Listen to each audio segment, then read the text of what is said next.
Akhlak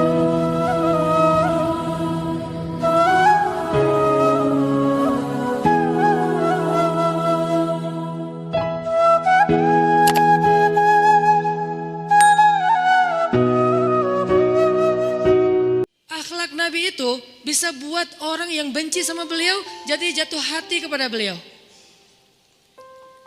Kalau kita udah jatuh hati jadi benci. Kebalik. Nabi orang yang marah kepada beliau jadi jatuh cinta. Kita hampir jatuh cinta jadi marah. Kebalik nih akhlaknya. Berarti kita harus belajar banyak nih dari Rasulullah tentang akhlak.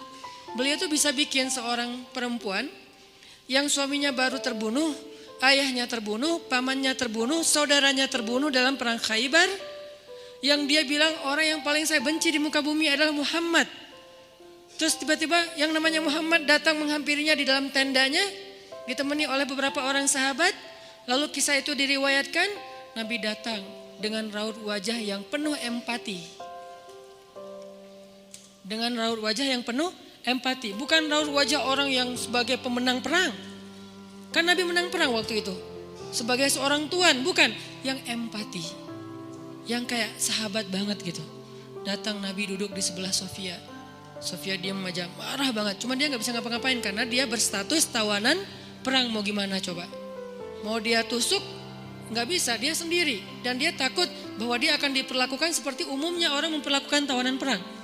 Karena dia belum paham, belum kenal Rasulullah. Dia kaget ketika Rasulullah SAW minta maaf sama dia. Kaget, gak ada cerita orang dalam perang yang menang minta maaf kepada yang kalah.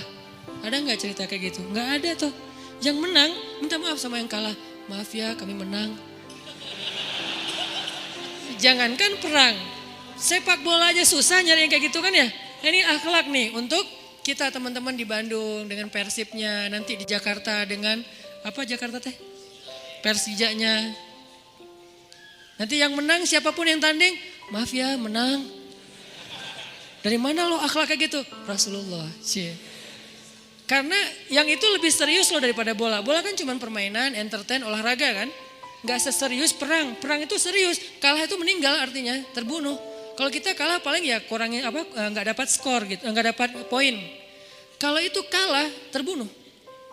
Nabi datang minta maaf dengan ekspresi empati yang tinggi, yang dalam. Nabi itu kayak ngerasain banget perasaan Sofia. Minta maaf, menjelaskan.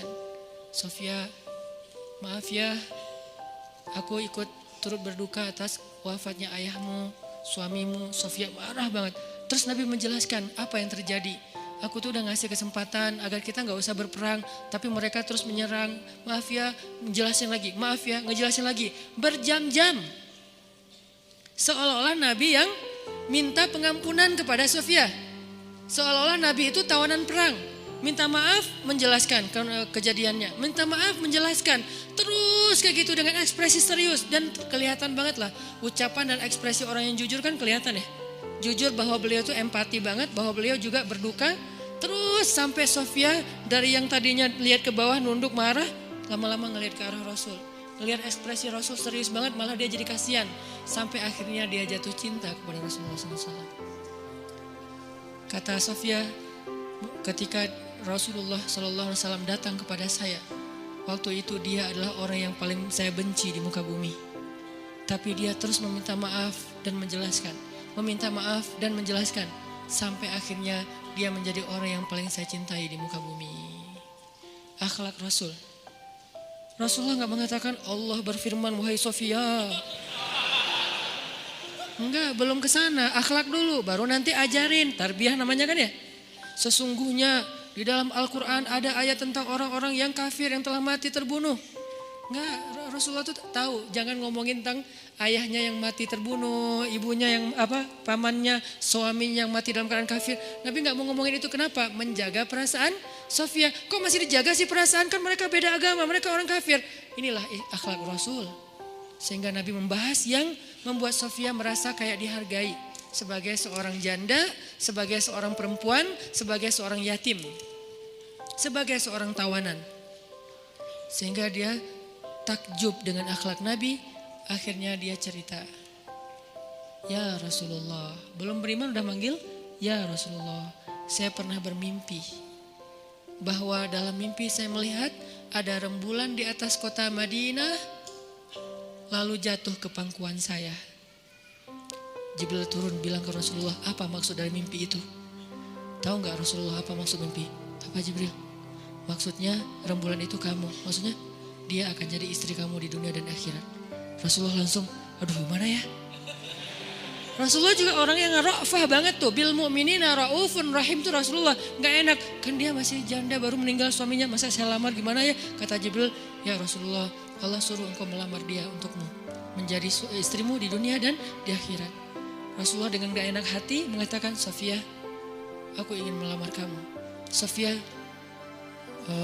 gimana ya? Itu mah cewek ya. Saya mencoba untuk menghayati kisah ini dari angle cewek elegan ya.